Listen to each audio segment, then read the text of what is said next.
Okay. Hey guys, just shooting a little pool here today. And I was thinking of the lesson that I was going to share with you, and I got a couple balls here. Let me grab these.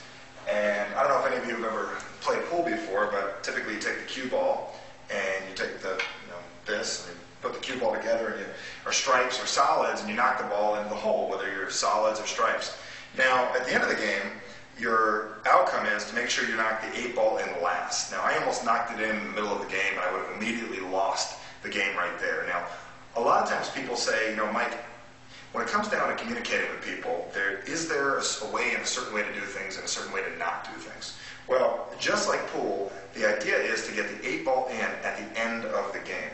Well, let me ask you a question right now, and a very simple question. If I said to you now that the dog chased Johnny. The dog chased Johnny, okay? Is that different than Johnny chased the dog? Or if I say you chased the dog versus the dog chased you? It's the same exact words, but it's in a different order, which gets a different emotional response. Now, over the course of the last several days and weeks, I've been sending you several videos and audios, the audio on because, the video on results, and several other videos sharing with you a little bit about emotional marketing, how it works, and how it impacts people. Now, I realize that words work fantastic, but when words are put in the right structural order, you can start getting more of the results that you're looking for in your business and your life now. So what I'd like to share with you today is a little bit about phrases. Now, all a phrase is a group of words put together in a very specific order. For instance, the phrase, Johnny chased the dog, is different than the dog chased Johnny. I just shared that a couple seconds ago. Now, I'm going to share with you one phrase that works absolutely perfect when you're dealing with a sales situation, you're dealing with business, a relationship situation, anytime you're looking to get your point across. Now, when it comes to getting your point across, one of the biggest challenges people have is they attack people's beliefs, they attack their ideas, they go after the way that they've been thinking so long, and they want to change somebody to get them to buy their product, buy their service, buy them, whatever it is. Now, just like you order these balls to make sure you get the right ball in at the right time, and if you're stripes, you want to make sure that you get the stripe ball in and not the solid ball. The key is to make sure that you understand what I'm about to share with you. The order of a sentence, the order of words is everything. So let me ask you, have you ever had a situation where you were talking with somebody and they told you, I don't have the money, I don't have the time, I don't have the resources, this isn't right for me, I don't know about that, I can't do it that day. Well, what do you say to that? Well, typically what most people do is they push the person. They get them in a pushing match back and forth, like forcing something to go.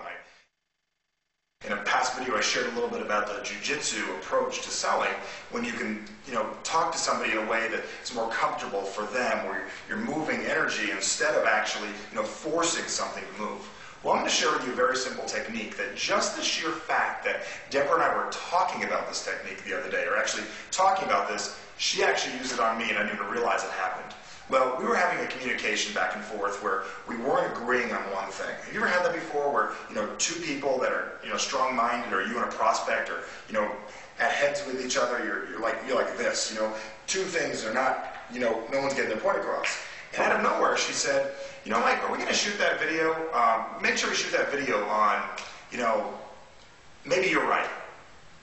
And my brain goes, well, she thinks I'm right. Okay, yeah, okay, thanks, I'm glad you think I'm right.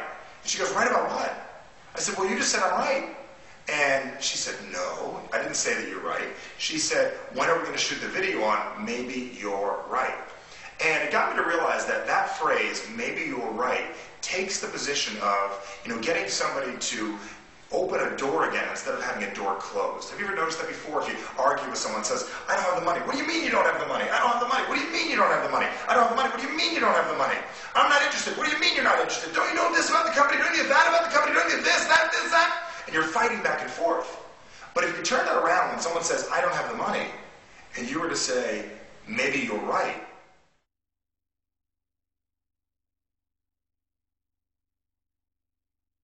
you just agreed with them. They stopped fighting with you. Wow. And then you said, well, you might be right, but would you like a way to find the money? Well, that would be cool. And you open up a window and you open up an opportunity.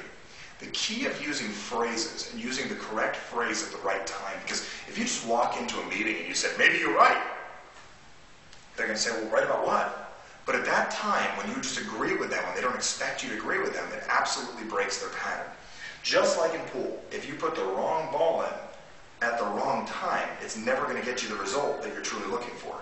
But when it comes down to communicating with people, when it comes down to getting your point across in a very simple way, the key is to use the right phrase at the right time.